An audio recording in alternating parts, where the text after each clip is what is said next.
In this piano tutorial, we will be learning parts of the song Wonderful Is Your Name in the key of B flat major. And again, we're going to focus on key parts of the song where we can learn different chords, different voicings or progressions, and hopefully be able to apply them to other songs as well. So let's get started with this first verse, which sounds something like this.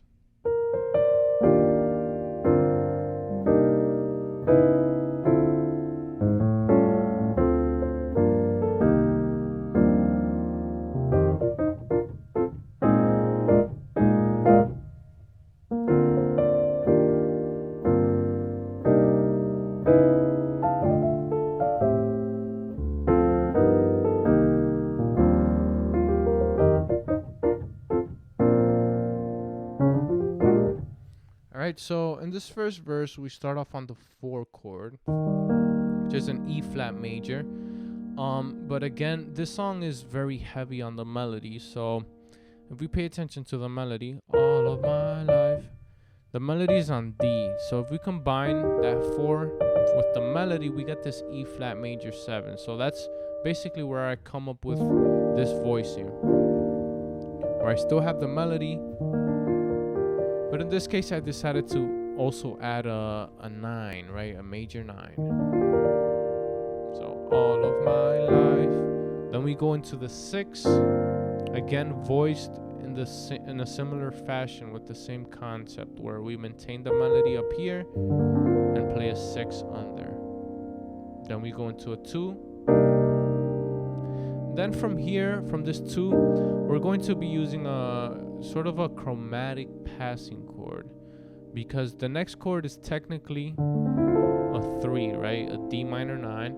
So to get from this 2 to this 3, all we do is play a chromatic passing chord. So what I mean by this is we're going up a half step to every single note. We play a C sharp minor 9 in order to get to this D minor 9, okay? So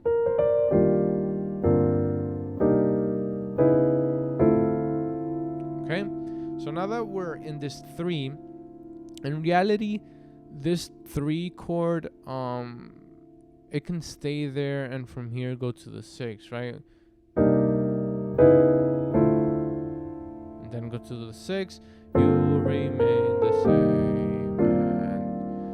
But instead of just staying on the 3, we can actually apply sort of that theory of the secondary dominance. And what I mean by this is we use the 5 of the 3, right? The 5 of this 3, which is an A, and we use this A as a passing chord to get back to the 3, right? Instead of staying on the 3, we can be a little bit more dynamic and use this passing chord on the A to get back to the 3, or get back to a different voicing of the same 3. So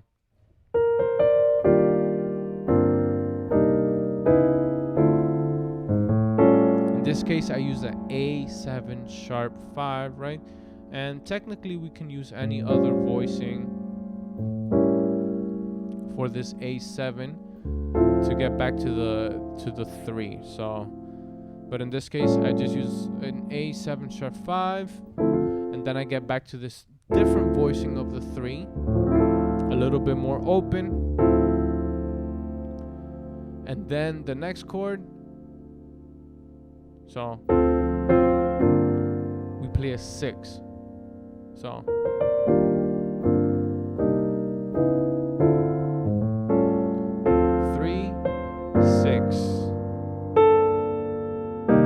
then the next chord is a 2, which is a C minor 7. And from the 2, we go directly to a 4. Again, still accommodating to the melody of the song. So this is the melody up here. You remain the same. And then this is the melody for the 4. And this 4 is slightly different in voicing than the one we did up here, right? It includes that 13. And actually, before getting to the 2 chord, right? You remain the same. Right before getting to this 2 chord, we played a 6. And this 6 was simply voiced as a G minor, but in reality we can play around with the voicing for this 6th chord as well. In this case we can play it as a G7 altered, right? And it would sound something like this. You remain the same, right? Sort of a little bit of a jazzier gospel voicing.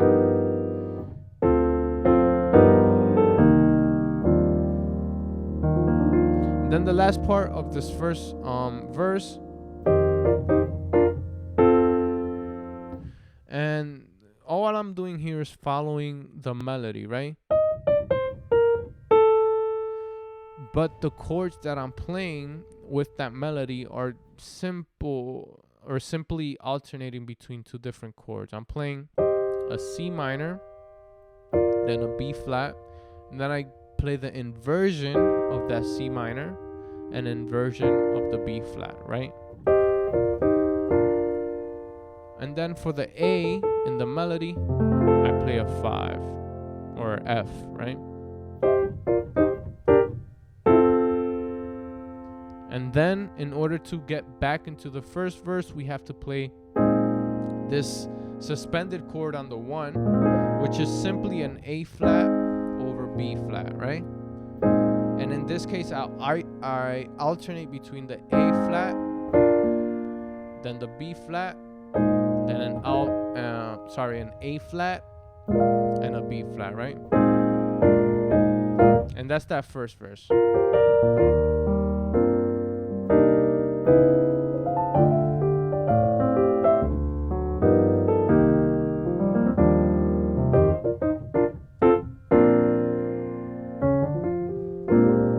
Okay, so let's move on into a different section of the song, which is basically the part right before the second verse, right, where we play. And this progression is very simple. All we're doing is starting off on B flat. We're playing an F over A, then a G chord, right, G minor 11, or simple G minor, then an F, and then here it changes slightly, right? We play a C over E, then a D minor, and then a regular C major, okay?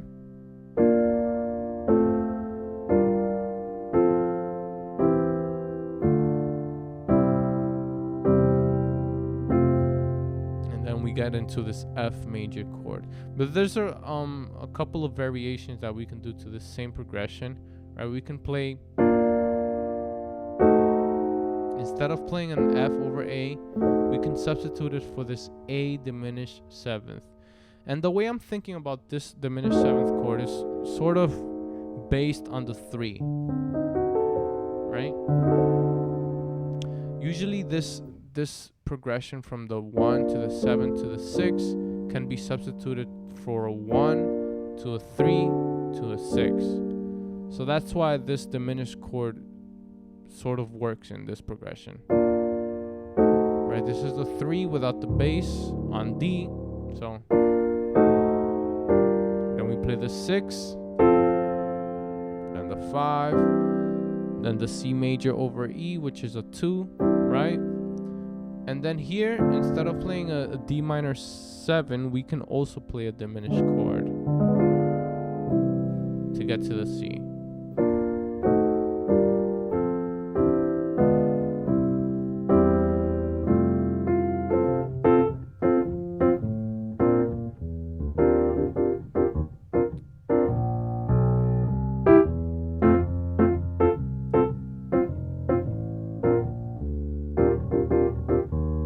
And now we get into this part.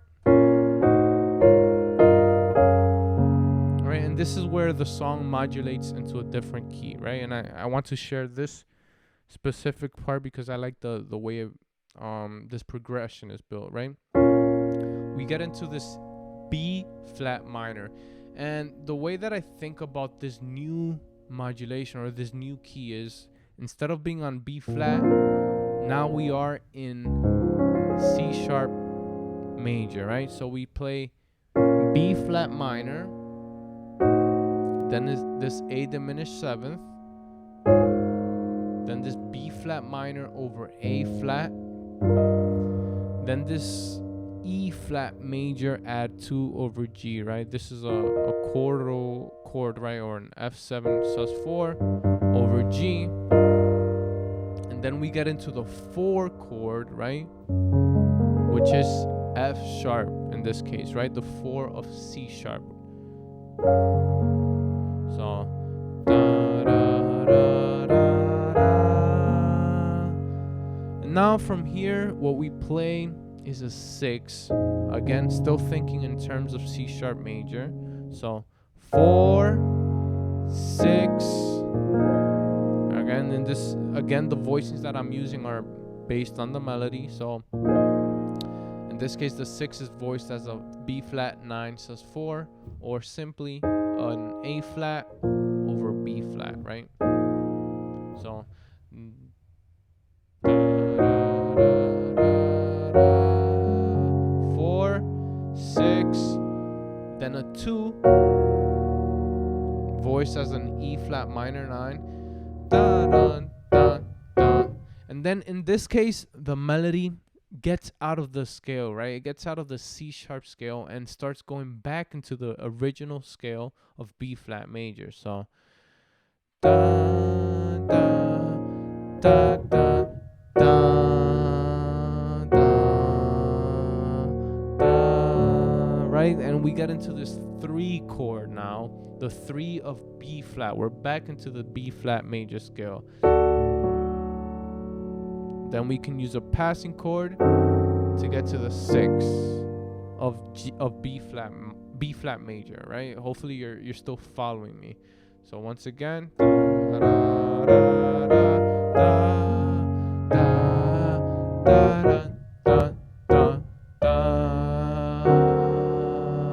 right? D7, passing chord. Then we're on the 6, da da da. Right, wonderful. We're playing C minor 7, wonderful. And then from here, we're switching once again back to that C sharp major scale, and we're going to play a minor 5 to the 1, right? Minor 5 to the 1 to the 4, right? Playing an F sharp major 9, and I alternate this chord with this A flat, right? So once again from the top, da, da, da, da, da, da, da, da,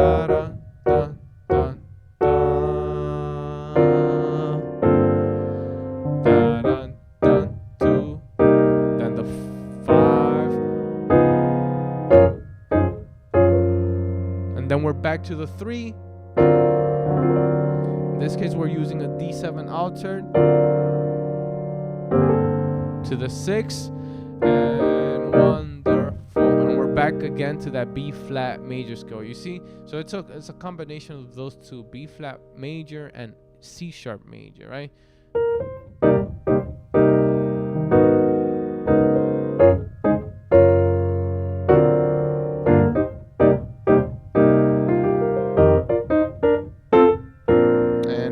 That same thing from the first verse, right? So let's move on into this ending part of the song where it goes, for the rest of my life I serve him.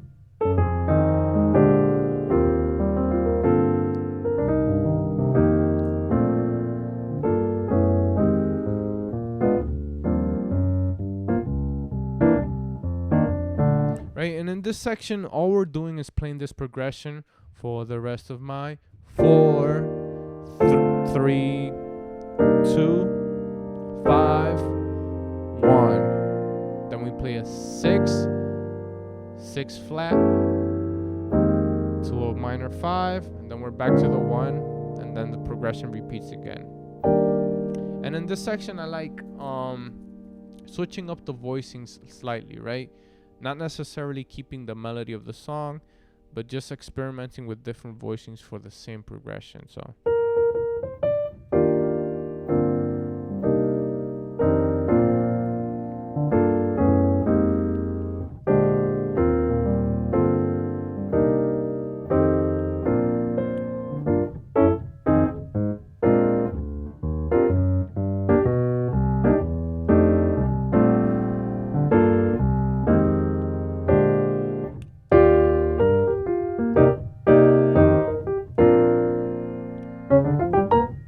alright, so those are the 3 different progressions that I wanted to focus on for this song. I'm going to try to play the whole song now at the end of this video, and I'll link a MIDI in the description of this video so that you can download it and be able to follow through as well.